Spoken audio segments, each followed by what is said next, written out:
ಈಗ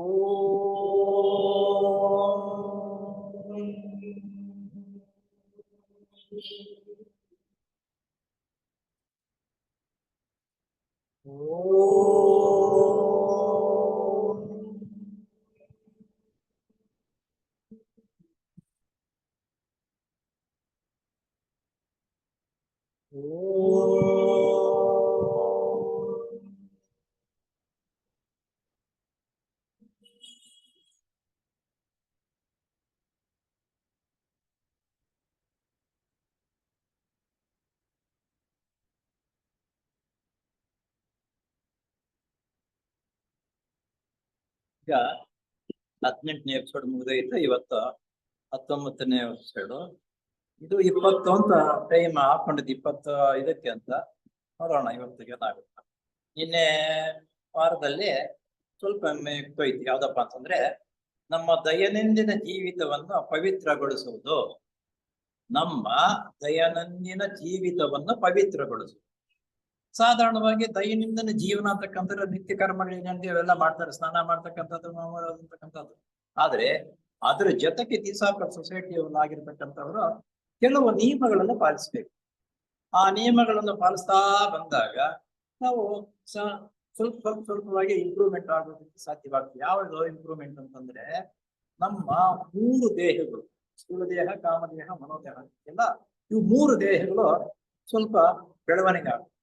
ಆದ್ರಿಂದ ದಿಸಾಕರ್ ಸೊಸೈಟಿ ಕೆಲವು ನಿಬಂಧನೆಗಳು ಇದೆ. ಕೆಲವು ಜೀವಿತದ ಪವಿತ್ರಗೊಳಿಸುವುದು, ದೈನಂದಿನ ಜೀವಿತವನ್ನ ಪವಿತ್ರಗೊಳಿಸಿದ ಅವ ನಿಗದಿಯಾಗಿರ್ತಕ್ಕಂಥ ಟೈಮ್ಗೆ ಮಳ್ಕೊಳ್ತಕ್ಕಂಥದ್ದು, ನಿಗದಿಯಾದ ಟೈಮ್ಗೆ ಹೇಳುವುದು, ಆಮೇಲೆ ಸ್ವಲ್ಪ ವಾಕಿಂಗ್ ಹೋಗಿ ಬರ್ತಕ್ಕಂಥದ್ದು. ಪ್ರತಿಯೊಬ್ರು ಸ್ವಲ್ಪ ವ್ಯಾಯಾಮವನ್ನು ಮಾಡಬೇಕು. ಮುಖ್ಯವಾಗಿ ನಾವು ಧ್ಯಾನ ಮಾಡಬೇಕು. ಆಮೇಲೆ ಪ್ರತಿನಿತ್ಯವೂ ಅಧ್ಯಯನ ಅಂತಕ್ಕಂಥದ್ದು ಮಾಡಬೇಕು. ಇವು ಮಾಮೂಲಿಯಾಗಿರ್ತಕ್ಕಂಥ ದೈನಂದಿನ ಜೀವಿತದೊಳಗೆ ಇವನ್ನ ಸೇರಿಸಿಕೊಂಡಾಗ ನಮ್ಮ ಈ 3 ದೇಹಗಳು ಬೆಳವಣಿಗೆ ಆಗುವುದಕ್ಕೆ, ಅದಕ್ಕೆ ಪುಷ್ಟಿ ಆಹಾರ ಕೊಟ್ಟಂಗೆ ಆಗುತ್ತೆ. ಅದು ಹೇಗೆ ಅಂತಕ್ಕಂಥದ್ರ ಬಗ್ಗೆ ಅದು ನಿನ್ನೆ ವಾರ ಸ್ವಲ್ಪ ತಿಳ್ಕೊಂಡಿದ್ದೀವಿ. ಅದರಿಂದ ಸ್ವಲ್ಪ ಉಳಿದೋಗಿದೆ, ಮುಂದುವರ್ಸ್ಕೊಂಡು ಹೋಗೋಣ. ಗುರುಗಳು ಎಂದರೂ ಒಂದೇ, ಭಗವಂತನೆಂದರೂ ಒಂದೇ. ಏಕೆಂದರೆ ಅವರ ಭಗವಂತನೊಡನೆ ಒಂದಾಗಿರುತ್ತಾರೆ. ಗುರುಗಳು ಯಾವತ್ತು ಭಗವಂತನೊಡನೆ ಒಂದಾಗಿರುತ್ತಾರೆ. ಅವರು ರಕ್ತ ಸಂಬಂಧ ಅಲ್ಲ. ಆ ಗುರುಗಳ ನಿಯಮ ವ್ಯವಸ್ಥೆ ರೀತಿಯಲ್ಲಿ ಜೀವನವನ್ನು ನಡೆದು ಹತ್ತಿರಕ್ಕೆ ಅವರು ನಮ್ಮ ಹತ್ರಕ್ಕೆ, ನೀವು ನಮ್ಮ ಹತ್ರ ಬರಬೇಕಾದ್ರೆ ಅವ್ರ ಗುಣಗಳನ್ನು ನಾವು ಸಂಪಾದನೆ ಮಾಡಿಕೊಂಡಾಗ ಅವ್ರ ಹತ್ರ. ಅವ್ರ ಗುಣಗಳು ನಮ್ಮ ಹತ್ರ ಇಲ್ಲ, ಆದ್ರಿಂದ ಅವ್ರು ದೂರ ಇರ್ತಾರೆ, ನಾವು ದೂರ ಇರ್ತೀವಿ. ಅವ್ರು ದೇವರ ಅಂಶಕ್ಕೆ ಸಂಬಂಧಪಟ್ಟಿರ್ತಕ್ಕಂಥ ಗುಣಗಳನ್ನು ಬೆಳೆಸ್ಕೊಂಡಿರುವುದರಿಂದ ಹತ್ತಿರ ಇರ್ತಾರೆ. ಯಾಕಂದ್ರೆ ಅವರು ಭಗವಂತನೊಡನೆ ಒಂದಾಗಿ, ವಾಸ್ತವವಾಗಿಯೂ ನಮ್ಮ ಗುರುಗಳೇ ನಮಗೆ ಪರಮಾತ್ಮನಲ್ಲಿರುವ ದೇವಸ್ಥಾನದ ಬಾಗಿಲು ತೆರೆಯುವರು. ದೇವಸ್ಥಾನದ ಬಾಗಿಲು ತೆರೆಯುವರು ನಮ್ಮ ಗುರುಗಳು. ಅಂತಂದ್ರೆ ಮಾಮೂಲಿಯಾಗಿ ನಾವು ದೇವಸ್ಥಾನ ಬಾಗಿಲು ತೆಗಿತಕ್ಕಂಥದ್ದಲ್ಲ ಇಲ್ಲಿ ಅರ್ಥ ಬರೋದು. ಇಲ್ಲಿ ನಮ್ಮ ದಿನನಿತ್ಯದ ಜೀವನ ಇದೆಯಲ್ಲ, ನಿಯಮಬದ್ಧವಾಗಿ ವ್ಯವಸ್ಥೆ ರೀತಿಯಲ್ಲಿ ನಾವು ನಡ್ಕೊಂಡು ವ್ಯವಸ್ಥೆ ರೀತಿಯಲ್ಲಿ ಮಾಡ್ತಾ ಹೋಗ್ತಾ ಇದ್ದಾಗ ತಿಳುವಳಿಕೆ ಪಡೆದಿರ್ತಕ್ಕಂಥ ವಿಷಯಗಳನ್ನ ಅನುಷ್ಠಾನಕ್ಕೆ ಪಡ್ತಾ ಇರ್ಬೇಕು. ಆಗ ನಾವು ಆ ರೀತಿ ಮಾಡ್ತಾ ಇದ್ರೆ ಗುರುಗಳು ನಮಗೆ ದೇವಸ್ಥಾನಕ್ಕೆ ದಾರಿ ತೆಗೆಯುತ್ತಾರೆ, ಬಾಗಿಲು ತೆಗೆಯುತ್ತಾರೆ.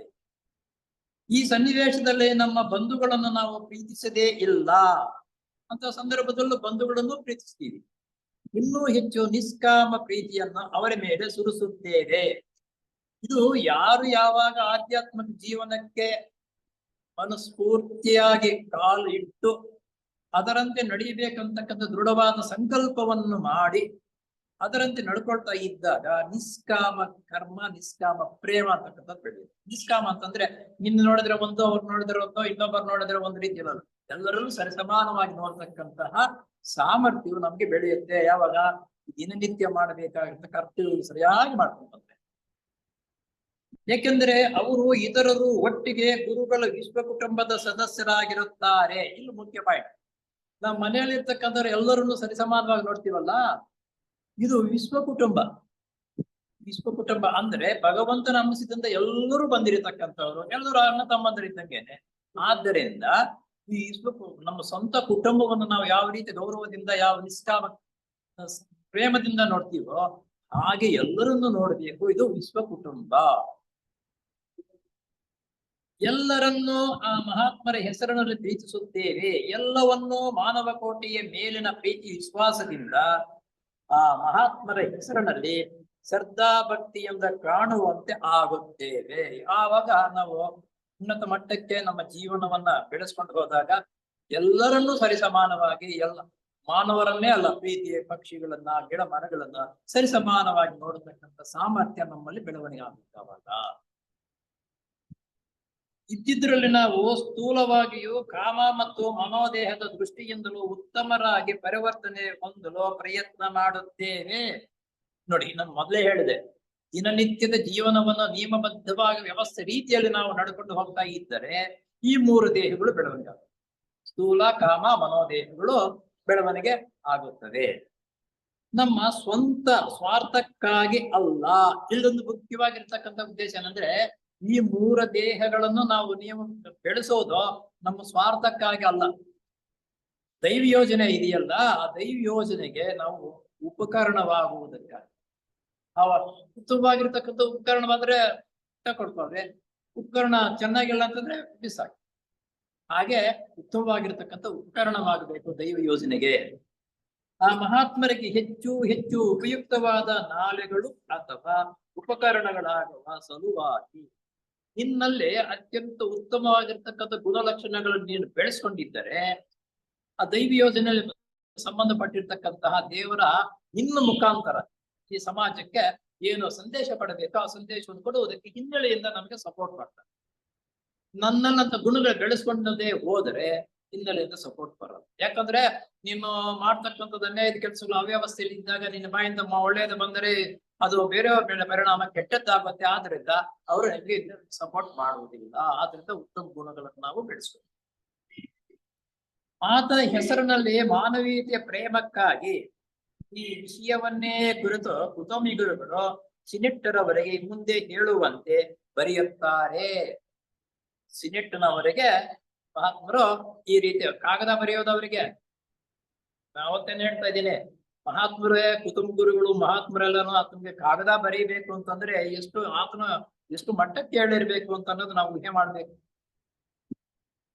ಕಳೆದ ವರ್ಷಾಂತ್ಯದಂತೆಲ್ಲ ನಿನ್ನ ಕುಟುಂಬಕ್ಕೆ ಸಂಬಂಧಪಟ್ಟ ಕರ್ತವ್ಯಗಳಲ್ಲಿ ತೊಡಗಿದ್ದು ಕನಿಷ್ಠವೆಂದು ಭಾವಿಸುತ್ತೀಯೇನೋ?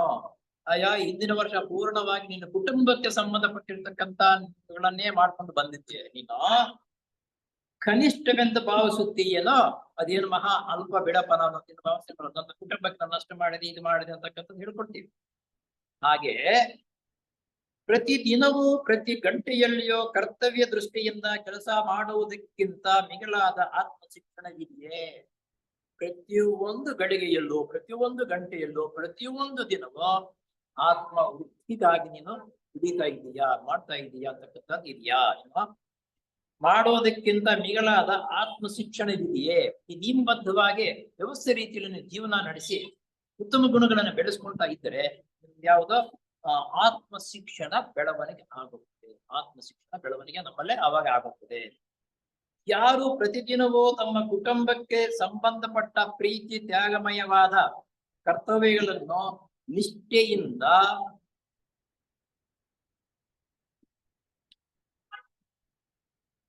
ಮಾಡುತ್ತಾರೋ ಅಂತವರು ಕ್ರಮೇಣ ವಿಸ್ತಾರವಾದ ಕ್ಷೇತ್ರದಲ್ಲಿ ಮಾನವ ಕೋಟಿಗಾಗಿ ಉನ್ನತ ಮಟ್ಟದ ಆತ್ಮತ್ಯಾಗ ಮತ್ತು ಔದಾರತೆಯಿಂದ ಶ್ರಮಿಸುವ ಅಂತಸ್ತಿಗೆ ಹತ್ತುತ್ತಾರೆಂಬುದು ನಂಬು.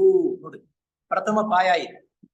ತನ್ನ ಕುಟುಂಬದಲ್ಲಿ ವ್ಯವಸ್ಥೆ ರೀತಿಯಲ್ಲಿ ಅವರಿಗೆ ಬೆಳವಣಿಗೆ ಆಗುವುದಕ್ಕೆ ನಿನ್ನ ಕರ್ತವ್ಯವನ್ನು ಮೊದಲಲ್ಲಿ ಪಾಲನೆ ಮಾಡ್ಬೇಕು. ಕುಟುಂಬ ನಡೆಸೋದು ಕಷ್ಟ ಅಂತ ಹೇಳ್ಬಿಟ್ಟು ನೀನು ಸನ್ಯಾಸ ಆಗ್ಬಿಟ್ರೆ ಅದೇನು ಪ್ರಯೋಜನ ಇಲ್ಲ. ಮೊಟ್ಟ ಮೊದಲ ಬಾರಿ ನೀನು ಕುಟುಂಬಕ್ಕೆ ಸಂಬಂಧಪಟ್ಟಿರ್ತಕ್ಕಂಥ ವ್ಯವಸ್ಥೆಯನ್ನು ನಿಯಮಬದ್ಧವಾಗಿ ವ್ಯವಸ್ಥೆ ರೀತಿಯಲ್ಲಿ ಎಲ್ಲರನ್ನೂ ಸರಿಸಮಾನವಾಗಿ ನೋಡ್ತಕ್ಕಂತಹ ಬೆಳೆಸ್ತಕ್ಕಂಥ ಸಾಮರ್ಥ್ಯ ನಿನಗೆ ಬಂದರೆ ಒಂದು ಮೆಟ್ಲು ನೀನು ಆಧ್ಯಾತ್ಮಿಕ ಹಾದಿಯಲ್ಲಿ ಮುಂದಕ್ಕೆ ಬಂದಂತೆ. ಅದು ಹತ್ತುತ್ತಾರೆಂಬುದನ್ನು ನಂಬು. ಆ ರೀತಿ ನೀನು ಕರ್ತವ್ಯ ಮನೆಯಲ್ಲಿ ಮಾಡಿದಾಗ ನೀನು ಒಂದು ಮೆಟ್ಲು ಹತ್ತುತ್ತೀಯ ಅನ್ನೋದನ್ನು ನಂಬು. ಶಿಷ್ಯನೇ, ಆತ್ಮ ಸಾಕ್ಷಾತ್ಕಾರಕ್ಕಾಗಿ ಶ್ರಮಿಸುತ್ತಿರುವ ನಿನಗೆ ಪ್ರತಿದಿನ ಪ್ರತಿ ಗಳಿಗೆಯಲ್ಲಿಯೂ ಸ್ವಾರ್ಥವನ್ನು ಗೆಲ್ಲುವುದಕ್ಕಿಂತ ಮಿಗಿಲಾದ ಮಾರ್ಗವಿದೆಯಾ? ಪ್ರತಿದಿನ ಪ್ರತಿ ಗಂಟೆ ಪ್ರತಿ ನಿಮಿಷದಲ್ಲಿನೂ ಸ್ವಾರ್ಥವನ್ನು ಗೆಲ್ಲಬೇಕು. ನಮ್ಮ ಸಮಾಜದಲ್ಲಿ ನಾವೆಲ್ಲರೂ ಸ್ವಾರ್ಥಕ್ಕಾಗಿ ಜೀವನ ನಡೆಸ್ತಾ ಇದ್ದೀವಿ, ಸ್ವಾರ್ಥವನ್ನು ಗೆಲ್ಲುತ್ತಾ ಇಲ್ಲ. ಸ್ವಾರ್ಥವನ್ನು ಗೆಲ್ಲಬೇಕು, ಅದರಂತೆ ನಡೆಯಬೇಕು ಅಂತಕ್ಕಂಥ ಉದ್ದೇಶ ಇಟ್ಕೊಂಡು ದಿಸಾಪುರ ಸೊಸೈಟಿ ಸದಸ್ಯರು, ಆ ಉದ್ದೇಶ ಇಟ್ಕೊಂಡು ಬಂದಿರತಕ್ಕಂಥ ಸದಸ್ಯರಿಗೆ ಆ ಉತ್ತೇಜನ ಕೊಟ್ಟು ಅವ್ರಿಗೆ ಬೇಕಾಗಿರ್ತಕ್ಕಂತಹ ವಿದ್ಯೆ ಅಥವಾ ನಡೆ ನುಡಿ ಯಾವ ರೀತಿ ಜೀವನ ನಡೆಸ್ಬೇಕಂತಕ್ಕಂಥ ಬೋಧನೆ ನಾವು ಮಾಡ್ತೀವಿ. ಅವ್ರು ಬಂದ್ರು ನಾವು ಬೋಧನೆ ಮಾಡ್ಲಿಲ್ಲ ಅಂತಂದ್ರೆ ಕಾಟಾಚಾರಕ್ಕೆ ಬರ್ತಾರೆ, ಹೋಗ್ತಾರೆ. ಇದೇ ಆಗ್ತಾ ಇರ್ಬೇಕು. ಈ ರೀತಿ ಆಗಬಾರದು. ದಿವ್ಯ ದೃಷ್ಟಿ ಮೊದಲಾದ ಸಿದ್ಧಿಗಳಿಗೆ ಅವಕಾಶವಿಲ್ಲದೆ ಇದ್ದಾಗಿಯೂ ನೀನ್ ಯಾವ ರೀತಿ ನಡ್ಕೊಳ್ತಾ ಇದ್ದರೋ ದಿವ್ಯ ದೃಷ್ಟಿ ಸಿದ್ಧಿಗಳು ಮಾಡ್ತಕ್ಕಂಥದ್ದೇನು ಏಕ್ದಮ್ ಏನ್ ಬರಲ್ಲ, ಅದಕ್ಕೆ ಅವಕಾಶವೂ ಇರುವುದಿಲ್ಲ.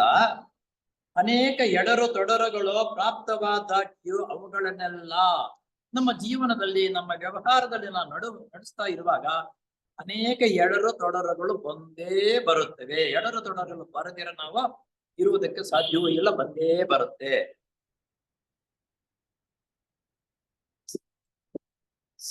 ಸಮಾಧಾನದಿಂದ ಸಹಿಸುತ್ತಾ ಪ್ರಯತ್ನವನ್ನು ಬಿಡದೆ ಮುಂದುವರಿಸಿಕೊಂಡು ಹೋಗುವುದಕ್ಕಿಂತ ಉತ್ತಮವಾದ ಸಾಧನ ಯಾವುದಿದೆ?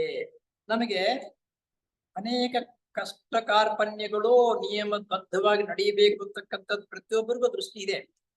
ಆದರೂ ಸಮೇತ ನಮ್ಗೆ ಕಷ್ಟಗಳು ಬರುತ್ತೆ, ಒಂದೊಂದ್ಸಲಿ ನಾವು ದಾರಿನೂ ತಪ್ತೀವಿ, ಈ ರೀತಿ ಆಗ್ತಾನೆ ಇರ್ತೀವಿ.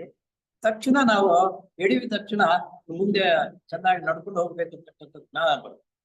ನಮ್ಮ ಜೀವನದಲ್ಲಿ ಅಂತ ಎಡರು ತೊಡರುಗಳೇನಾದ್ರೂ ಬಂದರೆ ತಕ್ಷಣ ನಾವು ವಿಮರ್ಶೆ ಮಾಡ್ಕೋಬೇಕು.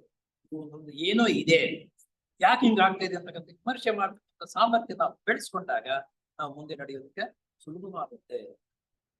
ಈ ಸ್ಥೂಲ ದೇಹ ಜೀವಿತದಲ್ಲಿ ಬಂದು ಒದಗುವ ಕಷ್ಟ ಪರಿಸ್ಥಿತಿಗಳು ಕೆಟ್ಟವೆಂದು ಭಾವಿಸಬಾರದು.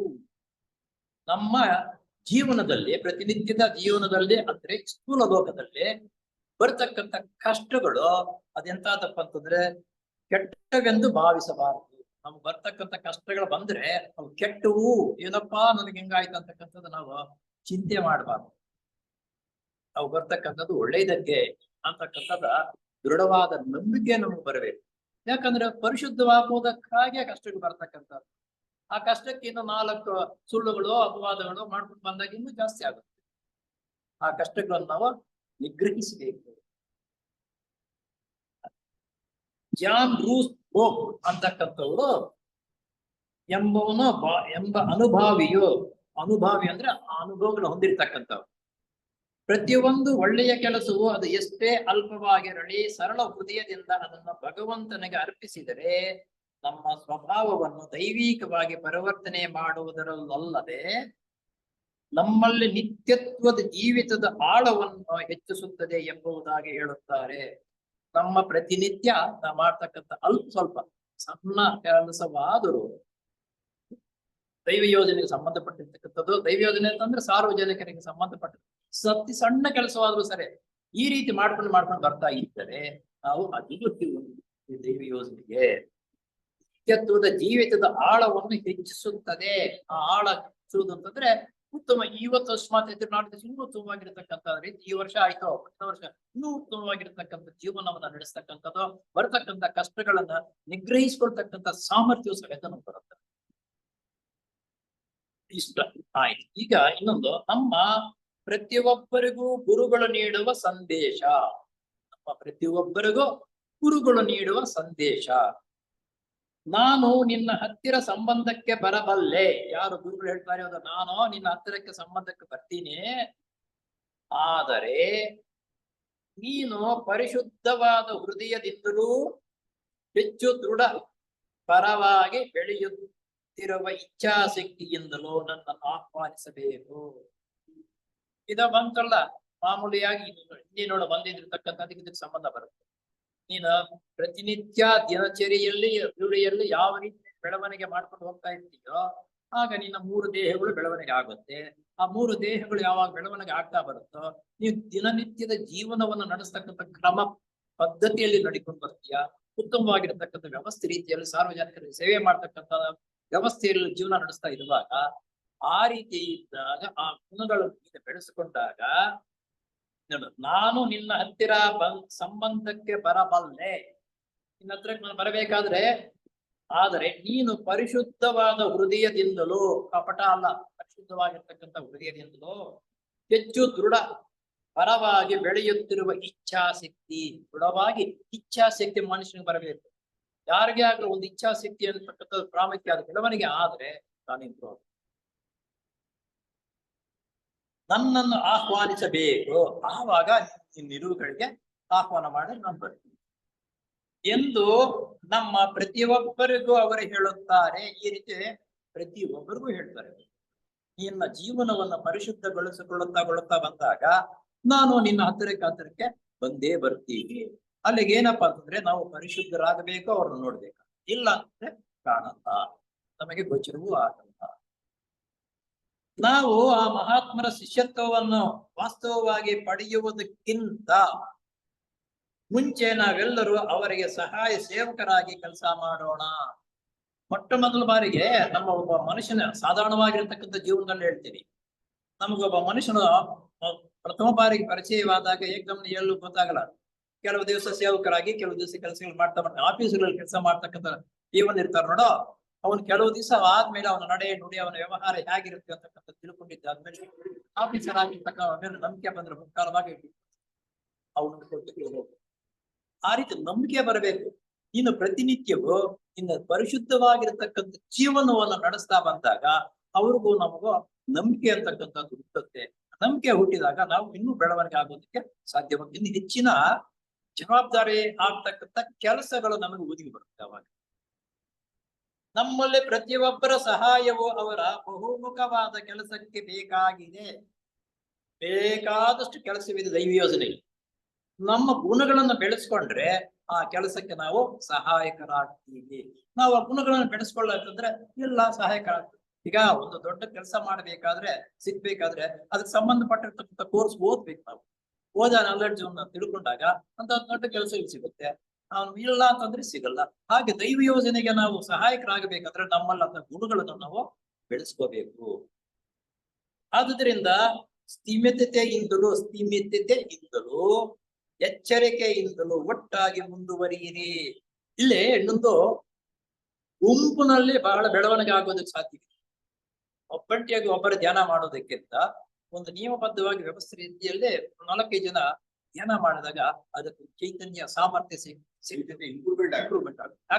ಅದಕ್ಕೆ ಹೇಗಪ್ಪ ಅಂತಂದ್ರೆ ನಿನ್ನಲ್ಲಿ ಅನೇಕ ಗುಣಗಳು ಪರಿಶುದ್ಧವಾಗಿರ್ತಕ್ಕಂಥ, ಇನ್ನೊಬ್ಬರಲ್ಲಿ ಕೆಲವು ಕಡಿಮೆ ಇರುತ್ತೆ, ಇನ್ನೊಬ್ಬರಲ್ಲಿ ಇಲ್ಲದೆ ಇರ್ಬೋದು, ಇನ್ನೊಬ್ಬರಲ್ಲಿ ಸಾಧಾರಣವಾಗಿರ್ತಕ್ಕಂಥ ಗುಣಗಳಿರುತ್ತೆ. ಎಲ್ಲರೂ ಒಟ್ಟುಗೂಡಿಸಿದಾಗ ಅವೆಲ್ಲವೂ ಐಕ್ಯವಾಗುತ್ತೆ.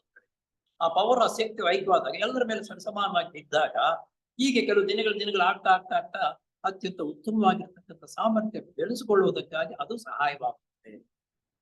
ಆದುದರಿಂದ ಸ್ಥಿಮಿತತೆಯಿಂದಲೋ ಎಚ್ಚರಿಕೆಯಿಂದಲೋ ಒಟ್ಟಾಗಿ ಮುಂದುವರಿಯಿರಿ. ಅದಕ್ಕೆ ಸೊಸೈಟಿಗಳನ್ನು ಸ್ಥಾಪನೆ ಮಾಡಿ ಎಲ್ಲಾ ಜನರನ್ನು ಒಟ್ಟುಗೂಡಿಸಿ ಆ ನಿಯಮಬದ್ಧವಾಗಿರ್ತಕ್ಕಂಥ ವ್ಯವಸ್ಥೆ ರೀತಿಯಲ್ಲಿ ಹೇಳಿಕೊಡುವುದಕ್ಕೂ ಅವಕಾಶವನ್ನು ಮಾಡಿಕೊಟ್ಟೆವು ಎಂದು ಹೇಳುವ ಅವರ ಸಂದೇಶ ನಮ್ಮ ಮನಸ್ಸಿನ ಕಣ್ಣು ಮುಂದೆ ಅಚ್ಚಳಿಯದೆ ಇರುವಂತೆ ಇಟ್ಟುಕೊಂಡು ಅದರ ಬೆಳಕಿನಲ್ಲಿ ಸ್ಫೂರ್ತಿದಾಯಕವಾಗಿ ಬಾಳೋಣ. ಆ ಪರಮಾತ್ಮನ ಇಚ್ಛೆ ಏನಿದೆಯೋ, ದೈವ ಯೋಜನೆ ಏನಿದೆಯೋ, ಆ ದೈವ ಯೋಜನೆ ಮತ್ತು ಪರಮಾತ್ಮನ ಇಚ್ಛೆ ಇದೆಯಲ್ಲ, ಅವು ನಾವು ಕಲ್ಪಿಸಿಕೊಂಡು ನಮ್ಮ ಜೀವನವನ್ನು ನಡೆಸುವುದು ಕಲಿತ್ಕೊಳ್ಳಿ. ಆ ರೀತಿ ಜೀವನವನ್ನು ನಡೆಸೋಣ. ಸದವಕಾಶಗಳನ್ನು ತಪ್ಪದೆ ನಿಮಗಾಗಿ ಮಾಡಿಕೊಳ್ಳೋಣ. ಸದವಕಾಶಗಳು ನಿಯೋಗ ಮಾಡ್ಕೊಂಡು ಬರ್ಕೊಳ್ಳೋರು. ಒಂದು ಬಾರಿ ಅಂತಹ ಸದವಕಾಶವನ್ನು ಕಳೆದುಕೊಂಡರೆ ಅವೇ ಪುನಃ ಲಭ್ಯವಾಗುವುದಿಲ್ಲ. ಯಾವುದೋ ಒಂದು ಆಪರ್ಚುನಿಟಿ ಬರುತ್ತೆ, ಉದಾಸೀನದಿಂದ ಅದನ್ನು ಬಿಟ್ಬಿಟ್ರೆ ನಂತರ ಬರಲ್ಲ, ಸಿಗಲ್ಲ. ಯಾವಾಗ ಸಿಗುತ್ತೋ ಏನೋ ಅಂತಕ್ಕಂಥ. ಆದ್ರಿಂದ ಬಂದಿರತಕ್ಕಂಥ ಅವಕಾಶವನ್ನು ಸದುಪಯೋಗ ಪಡಿಸಿಕೊಳ್ಳೋಣ. ಹೊಸದಾಗಿ ಅಂತಹವುಗಳನ್ನು ಸಂಪಾದಿಸಬೇಕಾಗುತ್ತದೆ. ಅದು ಸಿಗಲ್ಲಪ್ಪ, ನಂತರ ಬೇರೆ ರೀತಿ ಮನುಷ್ಯ ನೋಡಿ, ನಮ್ಮ ಜೀವನದಲ್ಲೂ ಅಷ್ಟೇ ಹಣಕಾಸು ಸಂಪಾದನೆ ಮಾಡ್ತಕ್ಕಂಥದ್ದು ಒಂದು ಕಾಲ ಲಿಮಿಟ್ ನಲ್ಲೇ ಬರೋದು. ನಮ್ದು ಆ ಲಿಮಿಟ್ ನಲ್ಲಿ ಶೇಖರಣವಾಗ್ತಕ್ಕಂಥದ್ದು ಜೋಪಾನವಾಗಿ ಇಟ್ಕೊಂಡು ವ್ಯವಸ್ಥೆ ರೀತಿಯಲ್ಲಿ ಬಂದಾಗ ಇಂಪ್ರೂವ್ ಆಗ್ತಾನೆ. ಆ ಸ್ವಲ್ಪ ಎಡತೊಡಗಳು ಮಾಡಿ ದುಬಾರಿ ಖರ್ಚಿಗೆ ಮಾಡಿ ವ್ಯವಸ್ಥೆ ರೀತಿಯಲ್ಲಿ ಹೋದಾಗ ಸಂಸಾರಗಳ ಅದು ಪ್ರತಿಯೊಬ್ಬರಿಗೂ ಒಂದು ದಶೆ ಅಂತಕ್ಕಂಥದ್ದು ಬರುತ್ತೆ, ಕುಸಲನೆ ಬರ್ತಕ್ಕಂಥದ್ದು. ಅದನ್ನ ಗಮನಿಸಿಕೊಂಡು ನಾವು ಜೀವನ ಅದೇ ರೀತಿಯು ನಮ್ಮ ಜೀವನದಲ್ಲಿ ಉತ್ತಮವಾಗಿರ್ತಕ್ಕಂಥ ಕೆಲಸಗಳನ್ನ ಮಾಡೋದಕ್ಕೆ ಅವಕಾಶ ಒಂದ್ಸಲನೆ ಸಿಗೋದು, ಯಾವಾಗಲೂ ಸಿಗ್ತಾ ಇರುವುದಿಲ್ಲ. ಆ ಅವಕಾಶವನ್ನ ನಾವು ಸದುಪಯೋಗ ಪಡಿಸ್ಕೊತೀವಿ. ಸನ್ನಿವೇಶ ನಾವು ಜೋಪಾನ ಮಾಡ್ತೀವಿ ಅಷ್ಟೇ. ಇಷ್ಟೇ ಏನದು ನಮ್ಮ ಪ್ರತಿಯೊಬ್ಬರಿಗೂ ಗುರುಗಳು ನೀಡುವ ಸಂದೇಶ.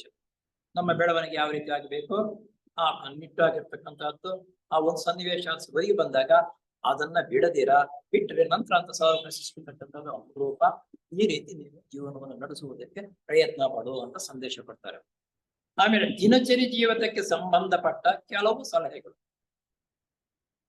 ತಿಯಾಸಪಿಯೋ ಸತ್ಯಂ ನಾಸ್ತಿ ಪರೋ ಧರ್ಮ.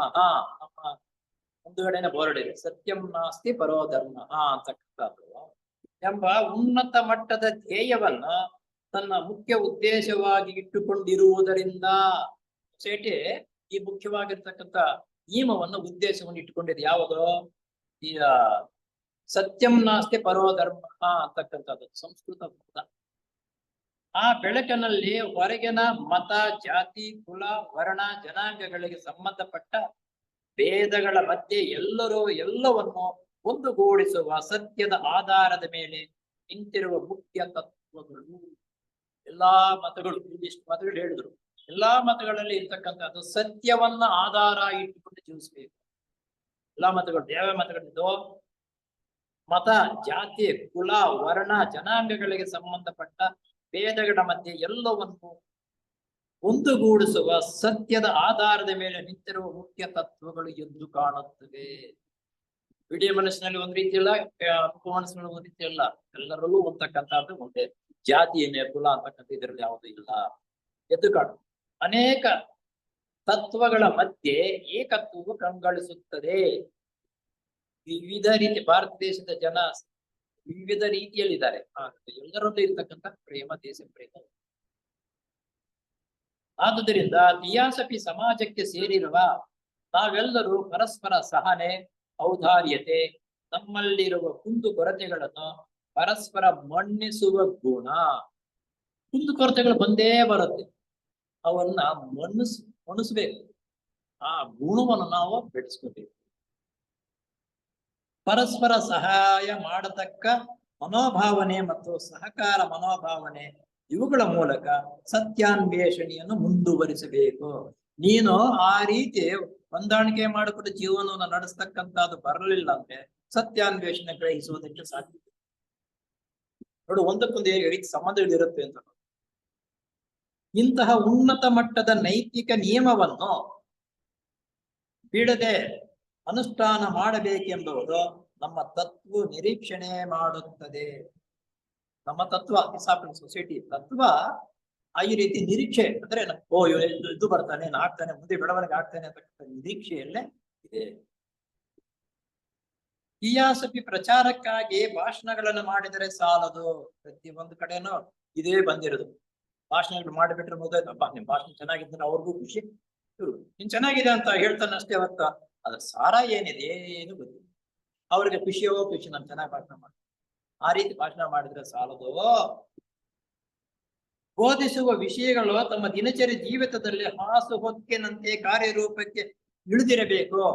ಮೊಟ್ಟ ಮೊದಲನೇ ಬಾರಿಗೆ ಭಾಷಣ ಮಾಡ್ತಕ್ಕಂಥವರು ದಿನಚರಿ ಜೀವಿತದಲ್ಲಿ ಆ ಅನುಷ್ಠಾನದಲ್ಲಿ ಸ್ವಲ್ಪವಾದ್ರೂ ಇರಬೇಕು. ನಂತರ ಮಾಡ್ತಾ ಮಾಡ್ತಾ ಬರ್ತಕ್ಕಂಥ ಜನರು ಅಲ್ಪ ಸ್ವಲ್ಪ ಬೆಳವಣಿಗೆ ಆಗಲೇ ಆಗುತ್ತದೆ.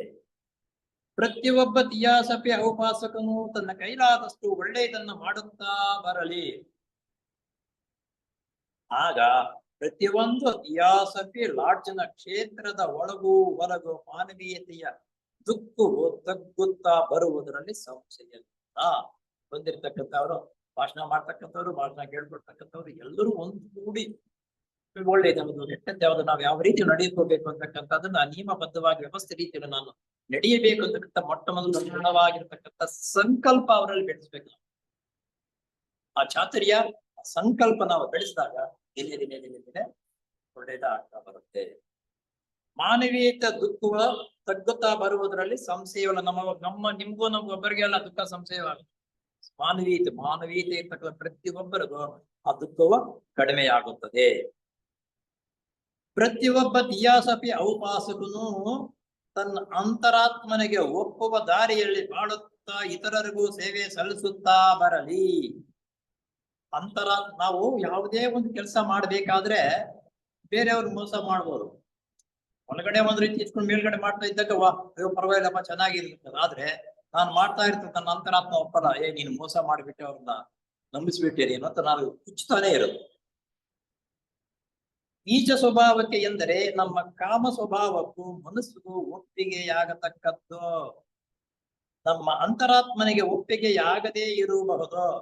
ಇದನ್ನು ನಿಷ್ಪಕ್ಷಪಾತ ದೃಷ್ಟಿಯಿಂದ ಪ್ರತಿಯೊಬ್ಬನು ತನಗೆ ತಾನೇ ಕಂಡುಕೊಳ್ಳಬೇಕು.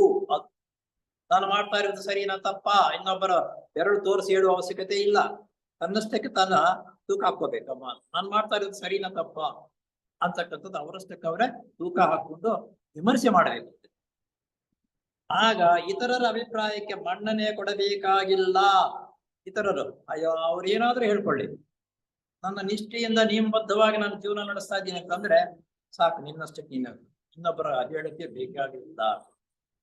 ಇತರರ ಹೊಗಳಿಕೆಗೋ ಟೀಕೆಗೋ ಬೆಲೆ ಕೊಡಬೇಕಾಗಿಲ್ಲ.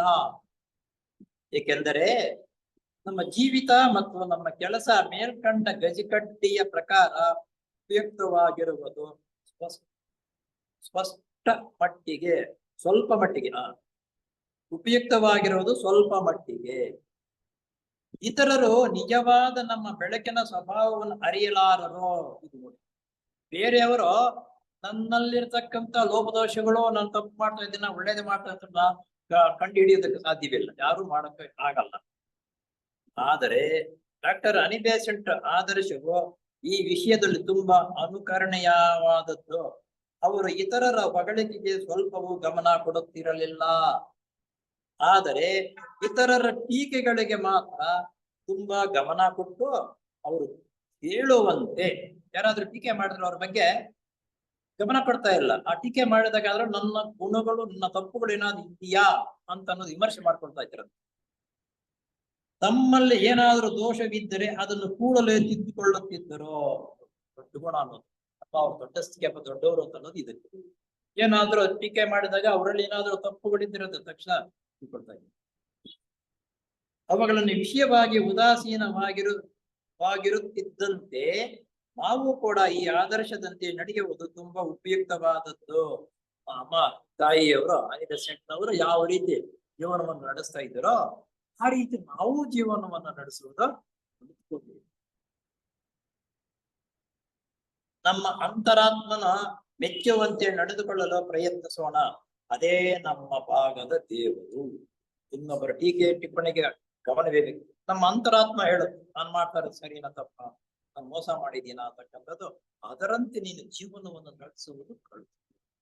ಇನ್ನೊಬ್ಬರ ಟೀಕೆ ಟಿಪ್ಪಣಿಗೆ ಏನು ಬೆದರುವ ಅವಶ್ಯಕತೆ ಇಲ್ಲ. ನಮ್ಮ ಸದುದ್ದೇಶಗಳನ್ನೆಲ್ಲ ಜಾರಿಗೆ ತರೋಣ. ಇನ್ನೆಲ್ಲ ಒಳ್ಳೆಯ ಉತ್ತಮವಾಗಿರುತ್ತ ಗುಣಗಳು, ಉತ್ತಮ ಕೆಲಸ ಮಾಡಬೇಕು ಅಂತ ಜಾರಿಗೆ ತರೋಣ. ಮಾಡ್ತಾ ಅದೃಷ್ಟಕ್ಕೆ ಬರುತ್ತೆ. ಬರೀ ಉದ್ದೇಶ ಮಟ್ಟದಲ್ಲಿ ಇದ್ದರೆ ಸಾಲದು. ಹಾಗ್ ಮಾಡ್ಬೇಕು ಹೀಗ್ ಮಾಡ್ಬೇಕು ಅಂತಕ್ಕಂಥದ್ದು ಉದ್ದೇಶ ಪ್ಲಾನ್ಗಳಲ್ಲಿ ಹಾಕೊಂಡು ಬರ್ಕೊಂಡೇ ಇರುವುದು ನಮ್ಮ ಪ್ಲಾನ್ ಲಿಸ್ಟ್ ನಲ್ಲಿ. ಆದ್ರೆ ಅವೇನು ಲಿಸ್ಟ್ ನಲ್ಲಿ ಬರ್ಕೊಂಡಿದ್ರೆ ಹಂಗೆ ಇರುತ್ತೆ. ಅದನ್ನು ಸಾಧನೆ ಮಾಡದೆ ಹೋದ್ರೆ ಏನು ಇಲ್ಲ. ಅವುಗಳನ್ನು ನಿತ್ಯ ಜೀವಿತದಲ್ಲಿ ಅನುಷ್ಠಾನಕ್ಕೆ ತರೋಣ. ನಾವು ದಿನನಿತ್ಯದ ಡೈರಿ ಬರೀತೀವಿ, ಯಾವ ರೀತಿ ಇರಬೇಕು ಅಂತಕ್ಕಂಥದ್ದು ಗೊತ್ತಿದೆ. ಅವುಗಳನ್ನ ದಿನನಿತ್ಯದ ಜೀವನದಲ್ಲಿ ಅನುಷ್ಠಾನಕ್ಕೆ ತರುವುದಕ್ಕೆ ಪ್ರಯತ್ನ ಪಡಬೇಕು. ಹೊರಗಿನ ಮನ್ನಣೆ ಅಥವಾ ಬಹುಮಾನಕ್ಕಾಗಿ ಬಾಯಿ ಬಿಡದೆ ಇರೋಣ. ಬೇರೆಯವರ ಹೊಗಳಿಕೆ ಬಂದ್ರೆ ಸಾಕು, ಬೇಡಿಕೆ ಬಂದ್ರೆ ಸಪ್ಪಗಾಗ್ತಾರೆ, ಹೊಗಳಿಕೆ ಬಂದ್ರೆ ಒಂಥರ ಖುಷಿ ಆಗ್ತಾರೆ. ಈ ರೀತಿ ಹೊಗಳಿಕೆಗೂ ತೆಗಳಿಕೆಗೂ ಬಾಯಿ ಬಿಡುವುದು ಬೇಡ. ಯಾವ ತಿಯಾಸಪಿ ಔಪಾಸಕನು ತನ್ನ ಸೋದರನ ದೋಷವನ್ನು ಎತ್ತಿ ಆಡುಕೂಡುದು. ಇದು ಬಹಳ ಮುಖ್ಯವಾಗಿರ್ತಕ್ಕಂಥದ್ದೇ. ತನ್ನ ಸೋದರನ ಪ್ರತಿಯೊಬ್ಬರಲ್ಲೂ ತಪ್ಪುಗಳು ಇರುತ್ತೆ, ಒಳ್ಳೆಯದು ಇರುತ್ತೆ. ಆದ್ರೆ ದೊಡ್ಡವರೆಲ್ಲ ಹೇಳೋದು ಅವರು ತಪ್ಪುಗಳನ್ನೇ ಹುಡುಕುವುದಕ್ಕಿಂತ ಅವರಲ್ಲಿ ಯಾವ ಒಂದು ಎರಡು ಒಳ್ಳೆಯ ಗುಣಗಳಿದ್ರೆ ಆ ಒಳ್ಳೆಯ ಗುಣಗಳ ಮುಖಾಂತರ ಅವ್ರ ತಪ್ಪುಗಳನ್ನು ಮೊದಲೇ ನೀನ್ ತಪ್ಪುಗಳು ಹೇಳಿದ್ರೆ ಜಿಗುಪ್ಸಬೇಕು. ಆ ತಪ್ಪುಗಳು ಮೊದಲು ನೀನು ಇಂಥ ಕೆಲಸ ಮಾಡಿದೆ ಈಗಪ್ಪ ತುಂಬಾ ಉತ್ತಮವಾಗಿದೆ ಅಂತ ಹೇಳ್ತಾ ಕಡೆಯಲ್ಲೇ ಇಂಥದ್ರಲ್ಲಿ ಹಿಂಗ್ ಮಾಡಿದೆ ಇಂಥದ್ರಲ್ಲಿ ಹಿಂಗ್ ಮಾಡಿದೆ ಆದ್ರಿಂದ ಹೆಚ್ಚು ಕಡಿಮೆ ಆಗುತ್ತೆ ಅದನ್ನ ಸ್ವಲ್ಪ ಸರಿಪಡಿಸ್ಕೊ ಬುದ್ಧಿವಾದ ಅದು. ಆ ಸೋದರನು ಥಿಯಾಸಫಿ ಔಪಾಸದ ಸದಸ್ಯನಾಗಿರಬಹುದು, ನಮ್ಮ ಸೊಸೈಟಿ ಸದಸ್ಯನಾಗಿರಬಹುದು ಅಥವಾ ಇಲ್ಲದೆ ಇರಬಹುದು. ಸೊಸೈಟಿ ಸದಸ್ಯನಿಗೆ ಬುದ್ಧಿವಾದ ಹೇಳ್ಬೇಕು ಮಾಡ್ಬೇಕು ಅಂತಕ್ಕಂಥದ್ದಲ್ಲ. ನಮ್ಮ ಸೊಸೈಟಿ ಸದಸ್ಯರಿಗಿಂತ ಆಚೆ ಇರ್ತಕ್ಕಂಥ ಇನ್ನೂ ಉತ್ತಮ ಜೀವನ ನಡೆಸ್ತಕ್ಕಂಥವ್ರು ಅನೇಕರಿದ್ದಾರೆ. ಇತರರ ನಿಂದನೆಯು ನಮ್ಮ ತುಟಿಗಳನ್ನು ಕಲುಷಿತ ಮಾಡಕೂಡದು. ಬೇರೆಯವರ ನಿಂದಿಸುವುದು ನಮ್ಮ ತುಟಿಗಳು ಕಲುಷಿತವಾಗುತ್ತದೆ. ಆ ರೀತಿ ಮಾಡ್ಕೋಬೇಡ, ತುಟಿಗಳು ಕಲುಷಿತ ಮಾಡ್ಕೋಬೇಡ, ನಾವು ಸೊಳ್ಳೆ ಕಚ್ಚಿಬಿಡ್ತೀವಿ. ಅಲ್ಲದೆ ಇತರರ ದೋಷಗಳನ್ನು ಗಮನಿಸುವುದಕ್ಕೆ ಬದಲು ನಮ್ಮಲ್ಲಿರುವ ಲೋಪದೋಷಗಳನ್ನು ಪತ್ತೆ ಹಚ್ಚಿ ಅವುಗಳನ್ನು ತೆಗೆದು ಹಾಕು. ಬೇರೆಯವರ ಲೋಪದೋಷಗಳನ್ನೇ ಹುಡುಕೊಂಡು ಹೋಗೋದಕ್ಕೆ ಹೋಗ್ಬೇಡ. ನೀನು ನಿನ್ನಲ್ಲಿರ್ತಕ್ಕಂಥ ಲೋಪದೋಷಗಳು ಏನಿದೆಯೋ ಅವನ್ನು ಹುಡುಕಿ ಅದನ್ನ ತೆಗೆದ. ಎಂತ ಪದಗಳನ್ನು ಹೇಳ್ತಾರೆ. ಈ ಪದಗಳು ಹೇಳ್ಕೊಂಡೇನು ಬಂದಿದ್ದಾರೆ. ನಮ್ಮ ಜೀವನದಲ್ಲಿ ನಡೆಸ್ಬೇಕಲ್ಲ, ಇಷ್ಟು ಕಷ್ಟ ಇದೆ. ಪ್ರಯತ್ನಿಸಬೇಕಾದದ್ದು ನಮ್ಮ ಆದ್ಯ ಕರ್ತವ್ಯ. ಇದು ನಮ್ಮ ಆದ್ಯ ಕರ್ತವ್ಯ. ಮತ್ತೊಂದು ಮುಖ್ಯವಾದ ಎಚ್ಚರಿಕೆ, ಯಾರಾದರೂ ನಮ್ಮ ಸಂಸ್ಥೆಯನ್ನು ಸೇರುವುದಕ್ಕೆ ಬಂದಾಗ ಅಂತವರ ದೋಷಗಳನ್ನು ಕೆದಕಿ ನೋಡುವುದಕ್ಕೆ ಹೋಗಬೇಡ. ಇಲ್ಲಿ ಯಾರಾದರೂ ಸೊಸೈಟಿ ಸೇರಬೇಕು ಅಂತ ಬಂದರೆ ಆಚೆ ಕಡೆ ಸಮಾಜದಲ್ಲಿ ಇರುವಾಗ ಅವನು ಎಷ್ಟೋ ಲೋಪದೋಷಗಳು ಮಾಡಿರ್ತಾರೆ. ಬಡ್ಡಿ ವ್ಯಾಪಾರ ಮಾಡ್ತಿರ್ತಾವ, ಇವನು ಸುಳಿಗೆ ಮಾಡಿ ಬಡ್ಡಿ ವ್ಯಾಪಾರ ಮಾಡಿದ, ಇವನ್ ಸೇರ್ಸ್ಕೋಬೇಕಾ ಅನ್ನೋದು. ಅವನು ಎಲ್ಲೋ ಏನೋ ತಪ್ಪು ಕೆಲಸ ಮಾಡಿರ್ತಾರೆ, ಇವನ್ ಸೇರ್ಸ್ಕೋಬೇಕಾ ಅಂತಕ್ಕಂಥದನ್ನ ಬಿಟ್ಟಬೇಡ. ಅವನ ದೋಷಗಳನ್ನ ಕರ್ಮದ ಕಟ್ಟಳೆಗೆ ಬಿಟ್ಟು ಬಿಡೋ. ಕರ್ಮ ಕಟ್ಟಳೆ ಅನ್ನೋದಿದೆ, ಅದು ದಂಡಿಸುತ್ತೆ, ಅದ್ರ ಕೆಲಸ ಮಾಡುತ್ತೆ. ನಿನ್ನ ಹತ್ರ ಬರೋದು ಯಾಕೆ? ಇಟ್ಕೊಳ್ಳೋದು. ಅದು ಅವುಗಳನ್ನು ನಿಷ್ಪಕ್ಷಪಾತ ದೃಷ್ಟಿಯಿಂದ ನೋಡಿ ತಕ್ಕ ಫಲವನ್ನು ಕೊಡುತ್ತದೆ. ಕರ್ಮ ಸಿದ್ಧಾಂತ ಅವ್ನು ಮಾಡಿರ್ತಕ್ಕಂಥ ಕರ್ಮ ಏನಿದೆಯೋ ಅದು ನಿಷ್ಪಕ್ಷಪಾತವಾಗಿ ಅದನ್ನ ಅವರಿಗೆ ಆ ಶಿಕ್ಷೆ ಕೊಡುತ್ತೆ ಅಂತ ಗ್ಯಾರಂಟಿ. ನಾವೆಂತ ಕೋರೆ ಹಾಕೋಬೇಕು ಅದನ್ನ, ಬಿಡುವುದನ್ನ. ನಮ್ಮ ಸಂಸ್ಥೆಯ ಭವರೋಗದ ಆಸ್ಪತ್ರೆ ಇಲ್ಲ, ಅದಕ್ಕೆ ಉದಾಹರಣೆ ಕೊಡ್ತಾರೆ. ನಮ್ಮ ಸಂಸ್ಥೆ ಭವರೋಗದ ಆಸ್ಪತ್ರೆ ಬರ್ತಕ್ಕಂಥವ್ರು ಯಾರು? ಕಾಯಿಲೆ ಕಷಾಯಗಳಿದ್ರೆ ಆ ರೀತಿ ತಪ್ಪುಗಳನ್ನು ಮಾಡ್ತಾ ಇರ್ತಕ್ಕಂಥ ಆಚೆ ಕಡೆ ಅವನ ಮನಸ್ಸು ಬಂದು ನಾನು ಸರಿಪಡ್ಕೋಬೇಕು ಅನ್ನೋ ಉದ್ದೇಶದಲ್ಲಿ ಬರೋದು. ಇಲ್ಲಿ ಆಸ್ಪತ್ರೆ ಇರ್ತಕ್ಕಂಥ ಡಾಕ್ಟರ್ ಅದಕ್ಕೆ ಔಷಧಿ ಕೊಡಬೇಕು, ತಿದ್ದಬೇಕು. ಅದೇ ನಿನ್ ಜ್ವರ ಬಂದಿದ್ದು, ರೋಗ ಬಂದಿದ್ದು, ಹೋಗೋ ನೀನು ಅಂತಂದ್ಬಿಟ್ರೆ ಅವನೇನಾಗ್ತದೆ? ಡಾಕ್ಟರ್ ಆಗ್ತಾನ. ಈಗ ಹಾಗೆ ಇದಕ್ಕೆ ಪ್ರವೇಶ ಮಾಡುವ ಭವರೋಗಗಳು ಮಾತ್ರ. ರೋಗವಿಲ್ಲದಿದ್ದ ಪಕ್ಷದಲ್ಲಿ ಯಾರೂ ಆಸ್ಪತ್ರೆಗೆ ಬಂದು ಚಿಕಿತ್ಸೆಯನ್ನು ಕೊಡುವುದಿಲ್ಲ. ರೋಗ ಇಲ್ಲದೆ ಹೋದ್ರೆ ಆಸ್ಪತ್ರೆಗೆ ಬಂದ್ರೆ ಯಾರು ಚಿಕಿತ್ಸೆ ಕೊಡಲ್ಲ. ಆ ರೀತಿ ಜೀವನದಲ್ಲಿ ಲೋಪದೋಷಗಳು ಅನೇಕ ಮಾಡಿರ್ತೀವಿ. ಅವನ್ನು ಸರಿಪಡಿಸಿಕೊಳ್ಳುವುದಕ್ಕಾಗಿ ನಮ್ಮ ಥಿಯೋಸಾಫಿಕಲ್ ಸೊಸೈಟಿಗೆ ಸದಸ್ಯನಾಗಿ ಬರತಕ್ಕಂಥದ್ದು. ಅಲ್ಲದೆ ನಮ್ಮ ಸಂಸ್ಥೆಯ ಧ್ಯೇಯವನ್ನು ಒಪ್ಪಿಕೊಂಡು ಸಹಾನುಭೂತಿ ತೋರಿಸುವವನ ಸಾಂಗತ್ಯದಿಂದ ಎಷ್ಟೋ ಪ್ರಯೋಜನವಾಗುವುದರಲ್ಲಿ ಸಂಶಯವಿಲ್ಲ. ಮೊಟ್ಟ ಮೊದಲ ಬಾರಿಗೆ ಸೊಸೈಟಿಗೆ ಬರ್ತಕ್ಕಂಥವ್ರು ಇದರಲ್ಲಿ ಮುಖ್ಯವಾಗಿ ಸೋದರ ಭಾವವನ್ನು ನೀವು ಒಪ್ಪಲೇಬೇಕು. ಪ್ರಥಮವಾಗಿ ಅದು ಒಪ್ಪುವುದಕ್ಕೆ ಸಮ್ಮತಿ ಇದ್ದರೆ ಮಿಕ್ಕಿದ್ದನ್ನು ನಾವು ನಿಧಾನವಾಗಿ ಸರಿಪಡಿಸ. ಅದು ಇಲ್ಲ ಅಂತಂದ್ರೆ ಅವನ್ನ ಸೇರಿಸ್ಕೊಳ್ಳಿ. ನಮ್ಮ ಪ್ರತಿಯೊಬ್ಬ ಸದಸ್ಯನ ಜಯಾಪಜಯಗಳು ದೂರಗಳ ವೀಕ್ಷಣೆಗೆ ಸಂಬಂಧಪಟ್ಟವುವ. ನೀನು ಪೂರ್ವಕವಾಗಿ ಎಷ್ಟರ ಮಟ್ಟಿಗೆ ಶ್ರದ್ಧಾಭಕ್ತಿಯಿಂದ ಸಂಸ್ಥೆಯ ಧ್ಯೇಯವನ್ನು ಒಪ್ಪಿಕೊಟ್ಟು ಅದರಂತೆ ಆಚರಣೆ ಮಾಡುತ್ತೀಯೋ ಅಷ್ಟರ ಮಟ್ಟಿಗೆ ನಿನಗೂ ಗುರುಗಳಿಗೂ ಇರುವ ಮಧ್ಯದ ಅಂತರವು ಕಡಿಮೆಯಾಗುತ್ತಾ ಬರುತ್ತದೆ. ಹೆಂಗ್ ಚೆನ್ನಾಗಿದೆ ಅಂತಕ್ಕಂಥದ್ದು ಇದಲ್ಲ. ಇನ್ನ ದಿನನಿತ್ಯದ ಜೀವನದ ವ್ಯವಸ್ಥೆಯನ್ನ ಉತ್ತಮ ರೀತಿಯಲ್ಲಿ ಆಗ್ತಾ ಇದ್ದರೆ ಅವ್ರಿಗೂ ನಮ್ದು ಸಂಪರ್ಕ ಆಗ್ತಿರ್ಬೋದು.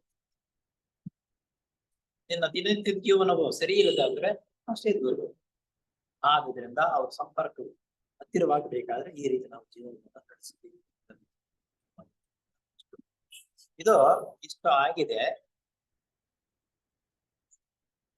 20 ಎಪಿಸೋಡ್ಗಳಲ್ಲಿ ಮಾಡ್ಬೇಕು ಅಂದ್ಕೊಂಡು 19 ಮುಗ್ದೋಯ್ತು. ಇನ್ನು ಇದರಲ್ಲಿ ಆಗಿನ ಕಾಲ ಬರೆದಾಗ ನಮ್ಮ ಥಿಯೋಸಾಫಿಕಲ್ ಸೊಸೈಟಿ ಸ್ಥಾಪನೆ ಮಾಡಿ 50 ವರ್ಷಗಳಾಗಿವೆ.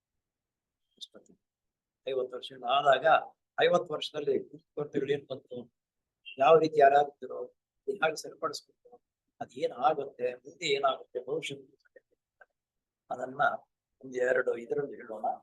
ಇವತ್ತು ಇದನ್ನ ಈ ಪೂರ್ಣವಾಗಿ ಆಗಿರತಕ್ಕಂಥದ್ದನ್ನ ಇನ್ನೊಂದ್ಸಲ ನಾವು ಕೊಟ್ಟು ವಿಮರ್ಶೆ ಮಾಡ್ತೀವಿ. ಈಗ ನಾವು ಮುಖ್ಯವಾಗಿ ಥಿಯೋಸಾಫಿಕಲ್ ಸೊಸೈಟಿ ಅಂತಕ್ಕಂಥದ್ದು ಅವ್ರು ಹೇಳಿದ್ರ ಭವರೋಗಗಳನ್ನ ನಿರ್ಮೂಲನ ಮಾಡುವುದಕ್ಕಾಗಿರ್ತಕ್ಕಂಥ ಒಂದು ಆಸ್ಪತ್ರೆ.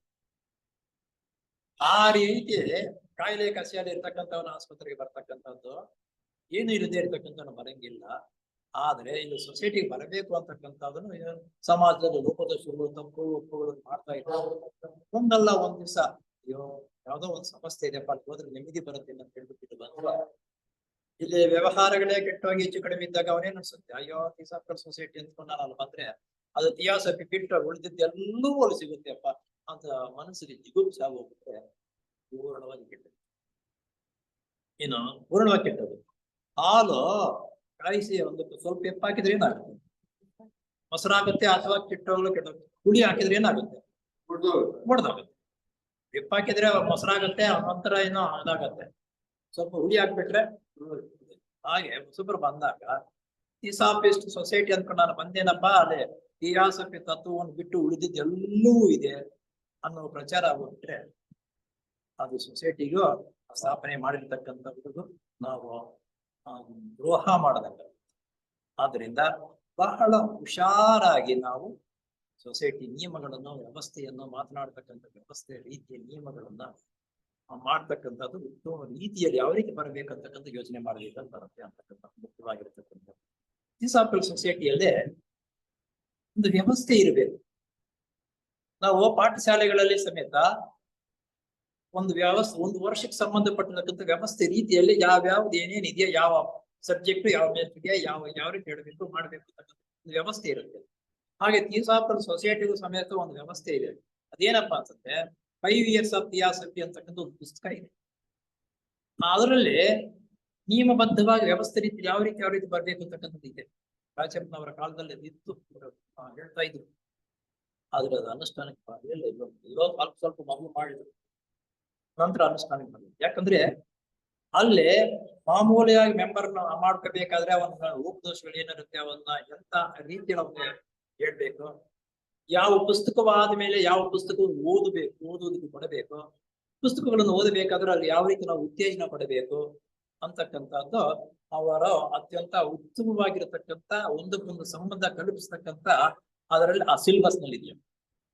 ಅಂತಹ ಸಿಲೆಬಸ್ ಅನ್ನ ಅವ್ರು ಕಷ್ಟಪಟ್ಟು ಮಾಡಿರ್ತಕ್ಕಂಥ ಸಿಲೆಬಸ್ ಅದನ್ನು ತೆಗೆದುಕೊಂಡು ಅದರಲ್ಲಿ ಇರ್ತಕ್ಕಂಥ ನಿಯಮ ವ್ಯವಸ್ಥೆ ರೀತಿಯಲ್ಲಿ ನಾವು ಜೋಡಣೆ ಮಾಡಿ ಬೇರೆಯವರಿಗೆ ಅದನ್ನ ಹಂಚಿ ಆ ರೀತಿಯಲ್ಲಿ ನಾವು ಆ ಪ್ರವಚನಗಳನ್ನು ಮಾಡಿಸ್ತಕ್ಕಂಥದ್ದು, ಆ ಪುಸ್ತಕಗಳು ಖಂಡಿತವಾಗ್ಲೂ ಲೈಬ್ರರಿ ಇರ್ತಕ್ಕಂಥದ್ದು ಬರ್ತಕ್ಕಂಥವರಿಗೆ ಗುಂಪು ಮಾಡಿ ಕಂಪಲ್ಸರಿ ಕೊಡ್ಬೇಕು. ಈ ವಾರ ಅದೇ ಕೆಲಸ ಮಾಡ್ಬೇಕು. ಇಂತ ಸಣ್ಣ ಪುಸ್ತಕಗಳು ಕೊಟ್ಟು ಈ ಪುಸ್ತಕ ಓದ್ಕೊಂಡು ಬನ್ನಿ, ಇದನ್ನು ಓದಿ, ಮುಂದಿನ ವಾರ ಬಂದಾಗ ಎಷ್ಟು ಓದಿದ್ದೀರಾ ಎಷ್ಟಿಲ್ವಾ ಗುಂಪು ಮಾಡಿ ಗುಂಪುಗಳು ಮಾಡಿಕೊಂಡು ಪುಸ್ತಕವನ್ನು ಕೊಟ್ಟು ನೋಡಿ. ನಮ್ಮ ಪಕ್ಕ ಶಂಕರನಾರಾಯಣ ಕಾಲದಲ್ಲಿ ಗುಂಪು ಮಾಡಿದ್ರು 5 ದಿನ ಗುಂಪುಗಳು ಮಾಡಿ ಒಂದು ಸಬ್ಜೆಕ್ಟ್, ಒಂದು ವಿಷಯವನ್ನು ಕೊಟ್ಟು ಒಂದು ವಾರ ಆದ್ಮೇಲೆ ಅವರೆಲ್ಲರೂ ಒಂದ್ ಕಡೆ ಸೇರಿ ಚರ್ಚೆ ಮಾಡಿ ವಿಷಯ ಏನ್ ಮಾಡ್ಬೇಕು, ಲೀಡರ್ ಆಗಿರ್ತಕ್ಕಂಥ ಒಪ್ಸೋ ರೀತಿ ಮಾಡ್ಬೇಕು. ಮೊದಲು ಹಾಕೊಂಡು ಬಂದ್ರು ಸ್ಟೆಪ್ಗಳು ದಿನೇ ಎಲ್ಲ ಹಾಗೆ ಬೇರೆಯವ್ರು ಬಿಡಿ, ನಮ್ಮ ಸಂಬಂಧಪಟ್ಟಿರ್ತಕ್ಕಂಥ ನಮ್ಮ ವಿಷಯವನ್ನು ನಾವು ವ್ಯವಸ್ಥೆ ರೀತಿಯಲ್ಲಿ ನಿಯಮಬದ್ಧ ವ್ಯವಸ್ಥೆಯಲ್ಲಿ ಏನ್ ಮಾಡ್ಕೋಬೇಕಂತಕ್ಕಂಥದ್ದು ದೃಢವಾದ ಸಂಕಲ್ಪ ಮನಸ್ಸು ಮಾಡಿ ಅದಕ್ಕೆ ಒಂದು ಟೈಮ್ ಟೇಬಲ್ ತಯಾರು ಮಾಡ್ತೀವಿ. ಈಗ ನಾವು ಪ್ರತಿನಿತ್ಯನೂ ಇಷ್ಟೊತ್ತಿಗೆ ಬರ್ಬೇಕಪ್ಪ, ಇಷ್ಟು ಮಾಡೋಣ ಅಂದ್ಕೊಂಡಿವಿ, ಬರ್ತಾ ಇದ್ದೀವಿ.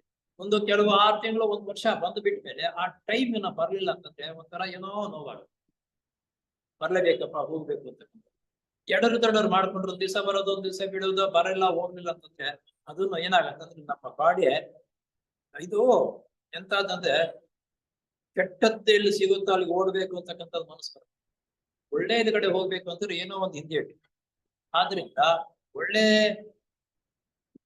ರೀತಿಯಲ್ಲಿ ನಾವು ಬೆಳಿಬೇಕು ಬರಬೇಕು ಅಂತಂದ್ರೆ ಈ ರೀತಿ ನಾವು ಜೀವನವನ್ನು ಎಷ್ಟು ನಿಯಮಬದ್ಧವಾಗಿ ಸೊಸೈಟಿ ವ್ಯವಸ್ಥೆ ಕಾರ್ಯಕಲಾಪಗಳನ್ನು ನಿರ್ವಹಿಸಿಕೊಂಡು ಬಂದಾಗ ನಾವು ಅಭಿವೃದ್ಧಿ ಆಗ್ತೀವಿ, ಸುತ್ತಮುತ್ತಲು ಇರ್ತಕ್ಕಂಥ ಜನರನ್ನು ನಾವು ಅಭಿವೃದ್ಧಿ ಪಡಿಸಬಹುದು ಅಂತಕ್ಕಂಥದ್ದನ್ನು ಹೇಳ್ತಾ ಈ ಎಪಿಸೋಡ್ ನಲ್ಲಿ ಇದಕ್ಕೆ ಸಂಬಂಧಪಟ್ಟಿರ್ತಕ್ಕಂಥದ್ದು ಎಲ್ಲವನ್ನ ಈಗ ಜೊತೆಗೆ ಮುಕ್ತಾಯವಾಯಿತು. ದಿನಚರಿ ಜೀವನಕ್ಕೆ ಸಂಬಂಧಪಟ್ಟ ಕೆಲವು ಸಲಹೆಗಳು ಅಂತ ಹೇಳಿದ್ರಲ್ಲ, ತಾವೇ ಈ ಸಲಹೆಗಳು ಏನು? ಇಯಾಸಪೆಯು ಸತ್ಯಂ ನಾಸ್ತಿ ಪರೋ ಧರ್ಮ. ಈ ವಾಕ್ಯವನ್ನು ಬಹಳ ನಾವು ಧ್ಯಾನ ಮಾಡ್ಬೇಕು. ಧ್ಯಾನ ಮಾಡಿದಾಗ ಅದರ ಒಂದೊಂದು ಲೋಕವು ಒಂದೊಂದು ಉತ್ತಮವಾಗಿರ್ತಕ್ಕಂಥ ಅಂಶವು ನಮಗೆ ಗೋಚರವಾದ ಕಠಿಣ ಧ್ಯಾನ ಮಾಡ್ತಕ್ಕಂಥ ಒಂದು ಅದರ ಮೇಲೆ ಅದನ್ನು ಮಾಡಬೇಕು.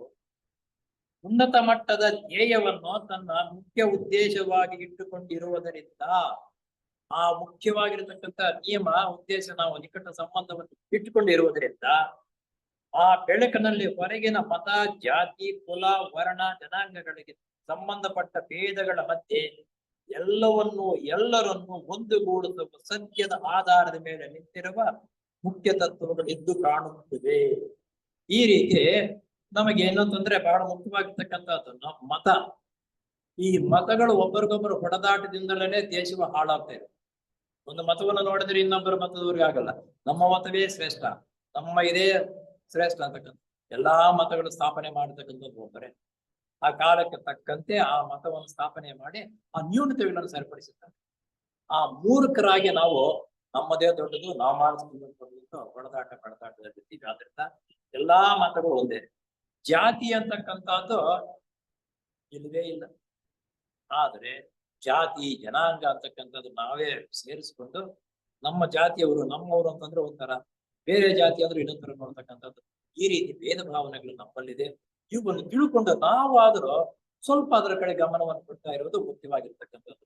ಆಮೇಲೆ ಕುಲ, ಜಾತಿ ಅಂದ್ರೂ ಒಂದು ರೀತಿಯಲ್ಲಿ, ಕುಲ ಅಂದ್ರೆ ಒಂದು ಸೊಬ್ಬು ಅದರಲ್ಲಿ. ನಮ್ಮದು ಬೇರೆ ಕುಲ, ನಿಮ್ಮದು ಬೇರೆ ಕುಲ, ನಮ್ಮ ಮನೆಗೆ ಬರಬೇಡ ಅಂತಕ್ಕಂಥದ್ದು ಅನೇಕ ಇದ್ದಿನಲ್ಲಿ ಈಗ ಅದು ಸ್ವಲ್ಪ ಕಡಿಮೆ ಆಗಿದೆ. ವರ್ಣ, ನೀನ್ ಕಪ್ಪಗೆ ಇದ್ರೆ ಕಪ್ಪಗೆ ಇರ್ತಕ್ಕಂಥವ್ರು ನೋಡಿದ್ರೆ ಒಂಥರ ಅಯ್ಯೋ ಬೇಡ ಅಂತಕ್ಕಂಥದ್ದು ಅದು ಬಹಳ ಇದೆ ಎಲ್ಲಾ ಕಡೆ. ಜನಾಂಗಗಳಿಗೆ ಸಂಬಂಧಪಟ್ಟ ಭೇದಗಳ ಮಧ್ಯೆ ಎಲ್ಲರನ್ನೂ ಒಂದುಗೂಡಿಸುವ ಸತ್ಯದ ಆಧಾರ ಮೇಲೆ ನಿಂತಿರುವ ಮುಖ್ಯ ತತ್ವಗಳು ಎದ್ದು ಕಾಣುತ್ತಿರಬೇಕು. ಎಲ್ಲ ಕಡೆ ಬೇಕಾಗಿಲ್ಲ ನಮ್ಗೆ ಸತ್ಯ. ಅದೊಂದು ಅಸತ್ಯ ಅಂತಕ್ಕಂಥದ್ರ ಮೇಲೆ ನಾವು ಜೀವನವನ್ನು ನಡೆಸ್ತಾ ಇದ್ರೆ ಏನು ಮಾಡ್ಬೇಕಾಗಿಲ್ಲ ನಮ್ಗೆ. ಸತ್ಯದ ಮೇಲೆ ಜೀವನ ನಡೆಸೋದು ಬಹಳ ಕಷ್ಟ. ಬೆಂಕಿ ಮೇಲಾದ್ರೂ ನಡ್ಕೊಂಡು ಹೋಗ್ಬಹುದೇನ ಒಂದು ವೇಳೆ, ಅಷ್ಟು ಇಷ್ಟ. ಆ ಸತ್ಯದ ಮೇಲೆ ಜೀವನ ನಡೆಸೋದು ಬಹಳ ಕಷ್ಟ, ಬಹಳ ಕಷ್ಟ. ಆ ರೀತಿ ಆಗುತ್ತೆ, ಎದ್ದು ಕಾಣುತ್ತದೆ. ಅನೇಕತ್ವದ ಮಧ್ಯೆ ಏಕತ್ವವು ಕಂಗೊಳಿಸುತ್ತದೆ. ಅನೇಕತ್ವದ ಮಧ್ಯೆ ಏಕತ್ವ ಕಂಗೊಳಿಸುತ್ತದೆ. ಈ ಪದಗಳನ್ನು ಹೇಳ್ತಾರೋ ರಾಜಪ್ಪನವರು, ಪುಸ್ತಕದಲ್ಲಿ ಇಲ್ಲ. ರಾಜಪ್ಪನವರು ಈ ರೀತಿ ಆಗ್ಬೇಕು ಅಂತಕ್ಕಂಥದ್ದನ್ನ ಹೇಳ್ತಾ ಇರತಕ್ಕಂಥದ್ದು. ಆದುದರಿಂದ ಇಯಾಸಪಿ ಸಮಾಜಕ್ಕೆ ಸೇರಿರುವ ನಾವೆಲ್ಲರೂ ಪರಸ್ಪರ ಸಹನೆ, ಔದಾರ್ಯತೆ, ನಮ್ಮಲ್ಲಿರುವ ಕುಂದು ಕೊರತೆಗಳನ್ನು ಪರಸ್ಪರ ಮನ್ನಿಸುವ ಗುಣ ಬೆಳೆಸ್ಕೋಬೇಕು. ಪರಸ್ಪರ ಹೊಂದಾಣಿಕೆಯಿಂದ ಇರ್ತಕ್ಕಂಥದ್ದು ಗುಣಗಳನ್ನು ನಾವು ಬೆಳೆಸ್ಕೋಬೇಕು. ರಾಜಪ್ಪನವರು ಅಂತ ನೆನಪು ಬರುತ್ತೆ. ಇದೆ ನಾಳೆ ಹೇಳ್ತಕ್ಕಂಥದ್ದು 50ನೇ ವರ್ಷದ ಸಮ್ಮೇಳನ ಮಾಡುವಾಗ ಪ್ರಥಮವಾಗಿ ಅವರು ಮೆಂಬರ್ ಆಗಿದ್ರಂತ. ಯಾವಾಗ ಇದಾಗಿದ್ದು ಅಂತಂದ್ರೆ 1975ರಲ್ಲಿ ಸಮ್ಮೇಳನ ನಡೆದಿದ್ದೆ. 25ರಲ್ಲಿ ಆಗ ಮೆಂಬರ್ ಆಗಿ ಅಡಿಯಾರ್ ನಡೀತಕ್ಕಂಥ ಸಮ್ಮೇಳನಕ್ಕೆ ಹೋದ್ರು. ನೋಡ ಅವ್ರ ನಸೀಬ್ ಹೆಂಗಿದೆಯೋ, ಮೆಂಬರ್ ಆಗಿರೋದು ಆವಾಗ್ಲೇ. ಆ ಸಮ್ಮೇಳನ ನಡೆದಿದ್ದು ಆವಾಗ. ಅಲ್ಲಿ ಆವಾಗ ಒಂದು ಚಿತ್ರವಾಗಿರತಕ್ಕಂಥ ಘಟನೆ ನಡೆಯುತ್ತೆ.